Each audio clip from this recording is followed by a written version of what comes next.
నరేంద్ర మోదీ నేతృత్వంలోని కేంద్ర ప్రభుత్వం మూడోసారి అధికారం చేపట్టిన తర్వాత కొన్ని సవాళ్లు ఎదురవుతున్నాయి. ఇటీవల పార్లమెంటు సమావేశాల్లో ప్రతిపక్ష పార్టీలు గణనీయమైన ఆధిపత్యం ప్రదర్శించాయి.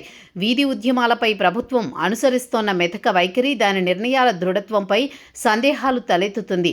తాజాగా ఢిల్లీలో పార్లమెంటు స్ట్రీట్ పోలీస్ స్టేషన్ వద్ద రాహుల్ చేసిన ధర్నా చర్చనీయాంశమైంది. పెల్లెట్ గాయాలపై ఎఫ్ఐఆర్ నమోదు చేయాలని డిమాండ్ చేస్తూ రాహుల్ 5.5 గంటల పాటు రోడ్డుపై కూర్చుని ధర్నా చేశారు. అయితే లలితా కుమారి కేసులో సుప్రీంకోర్టు మార్గదర్శకాల ప్రకారం ఎఫ్ఐఆర్కు ముందే లోతైన దర్యాప్తు, చర్చలు అవసరం. 6 వారాల సమయం ఉన్నప్పటికీ ధర్నా తర్వాతే ఎఫ్ఐఆర్ నమోదు కావడం అనుమానాలకు తావిస్తోంది. ఢిల్లీ కేంద్రపాలిత ప్రాంతం కావడంతో లెఫ్టినెంట్ గవర్నర్, హోంశాఖ అధికారుల అనుమతి అవసరం. అయినా ఈ ప్రక్రియను 5.5 గంటలు పట్టడం లేదా ఉద్దేశపూర్వకంగా ప్రచార అవకాశం కల్పించడం అనే ప్రశ్నలు బీజేపీ అనుచరుల్లో వినిపిస్తున్నాయి. రైతు ఉద్యమాల తర్వాత మోదీ వెనక్కి తగ్గిన సందర్భాలున్నాయి. దీన్ని హింస నివారణకు తీసుకున్న నిర్ణయంగా చాలామంది అభివర్ణించారు. అయితే ప్రతిపక్షాలు వీధి ఆందోళనల ద్వారా ప్రభుత్వాన్ని ఒత్తిడి చేయొచ్చని గ్రహించినట్లు కనిపిస్తోంది. నోయిడాలో కార్మికుల ఆందోళన వెనుక అర్బన్ నక్సల్ ప్రభావం ఉందని చెప్పబడుతున్నా అది సాధారణ ప్రజలకు అంత తెలియనిదేమీ కాదు. అభిజిత్ దీప్కే నేతృత్వంలోని నీట్ లీకేజీ వ్యతిరేక నిరసనలు, సోనం వాంగ్చుక్ దీక్ష వంటి సందర్భాల్లో ప్రభుత్వం సమయానుకూలంగా నియంత్రించలేకపోయింది.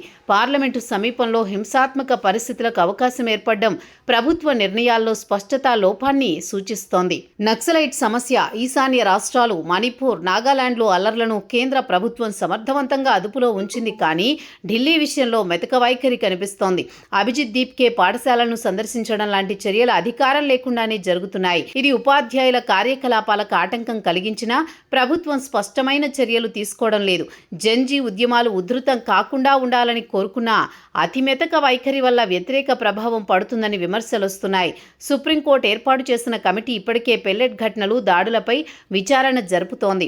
ఈ నేపథ్యంలో అదనపు ఎఫ్ఐఆర్లు, ధర్నాలు అవసరమా అనే ప్రశ్న ఉంది. ప్రభుత్వం గతంలో చూపిన దృఢత్వాన్ని ఢిల్లీ వంటి కీలక ప్రాంతాల్లోనూ కొనసాగిస్తేనే దాని నిర్ణయాలపై నమ్మకం నిలుస్తుంది.